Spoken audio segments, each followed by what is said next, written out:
So this is a newsmaker's version of breaking news, Yeah, I guess. exactly. I mean, again, most people are watching this on Sunday, but right before walking into the studio, Ted, we learned a little news about Speaker Shekarchi and his interest in a congressional. Yeah, my phone's been blowing up as we sit here taping on Friday morning. House Speaker Joe Shekarchi will not be running in the first congressional district race. He's just announced that in a statement saying, quote, "It is an honor to know so many people have confidence that I could help get things done in Washington, just as we've done at the State House. At this time, however, I believe I can do more to help our state by continuing in my role as Speaker. This decision is not a political one, but a deeply personal decision after discussions with my family, close friends, and House colleagues. I remain ever grateful for the opportunity to serve as Speaker, a job I truly love." So that is another domino falling this week, because we had earlier in the week the announcement that Sabina Matos, the Lieutenant Governor, will run for this seat. Now we know Speaker Shekarchi is out. And I'm being told by people close to Helena folks that she will announce her decision early next week. So those are the three biggest named Democrats. You just heard in the first half, James Diosa, whose partner is Sandra Cano, the state senator, she sounds like she's very likely to run.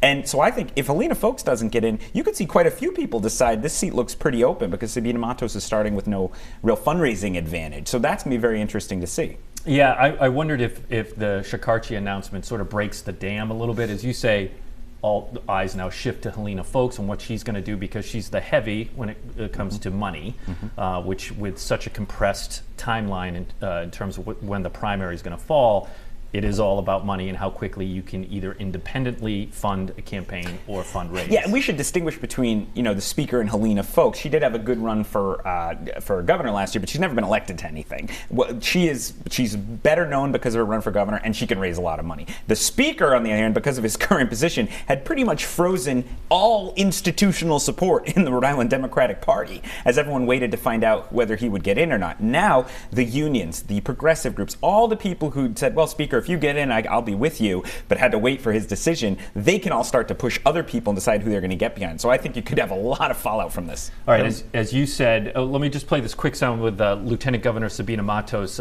She decided she was going to run, and our Alexandra Leslie caught up with her at an event. Take a listen. I have been in elected office, public service, for more than 12 years now, and I believe that my experience at the local, at the state level, can be very beneficial going to Washington to represent Rhode Island.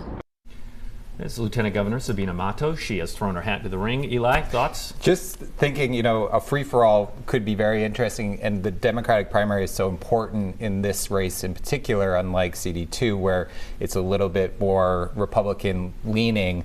It's purple. A little more purple. It's much more Democratic in CD1, and so we'll see. It will be interesting if there are so many people running in that primary. You could get by with just a little bit of the vote and possibly find yourself in Washington. And I'm super interested to see how much the voters are going to care about the candidates who do not live in CD1, like Sabina Matos, who lives in CD2 in Olneyville and Providence. Oh, that's right. We know She's with Seth Magaziner, he didn't live in CD2.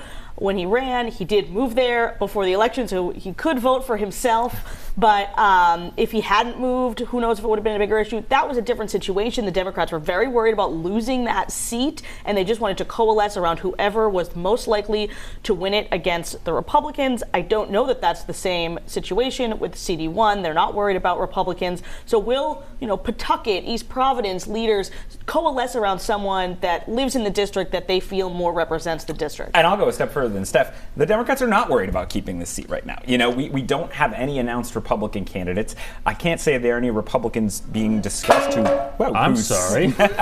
scare the Democrats. And so I think you could see, we've seen this more and more in very blue districts like the 1st District in other states, where because there's no real threat that the party will lose, barring very unusual circumstances, everybody gets in and they all attack each other like it's a general election. What was much more unusual was last year's election, where it was amazing watching all the other 2nd District Democrats hold their punches month after month so Seth Magaziner could just waltz in and get more than 50% in a big field. So I think it's going to be very interesting to see, again, especially if Folks doesn't get in, Katie bar the door. I think you could have just a parade of people coming into this race. All right. Well, and do you think she'd get grief for being just over in Olneyville?